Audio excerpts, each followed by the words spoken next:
حضرت علامہ پیر حافظ محمد رفاقت حقانی صاحب زید شرفہ کی قیادت میں جامعہ کے سالانہ شعبہ حفظ کے امتحانات مکمل ہو گئے۔ اللہ رب العالمین کے فضل و احسان سے حفاظ کرام معاشرے کا ایک قیمتی فرد ہوتے ہیں، افراد ہوتے ہیں، اور یہ معاشرے کے اندر قرآن و سنت کی بالادستی کے لیے اپنی خدمات ہمیشہ کی طرح سر انجام دیتے ہیں۔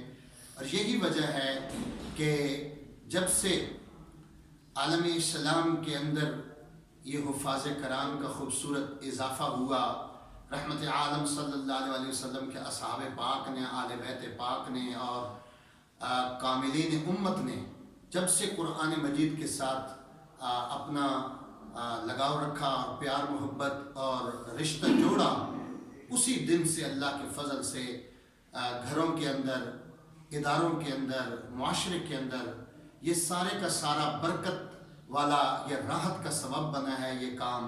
یہ انتہائی خوبصورت، چونکہ مدارس دینیہ اسلام کے قلعے ہیں اور ان کے اندر جو حفاظ پڑھ رہے ہیں وہ کسی ایسے یونیورسٹی یا کسی ایسے کالج یا کسی ایسے ادارے سے کم نہیں کہ یہ فی سبیل اللہ کام کرنے والے ادارے ہیں۔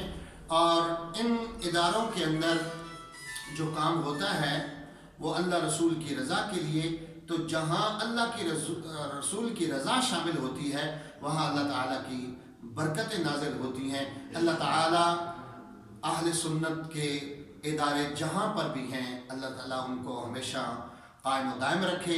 اللہ تعالیٰ علامہ حقانی صاحب قبلہ کے اس آستانے کو اللہ تعالیٰ اس کی خوشبو کو چار دانگ عالم عروج عطا فرمائے۔ شکریہ۔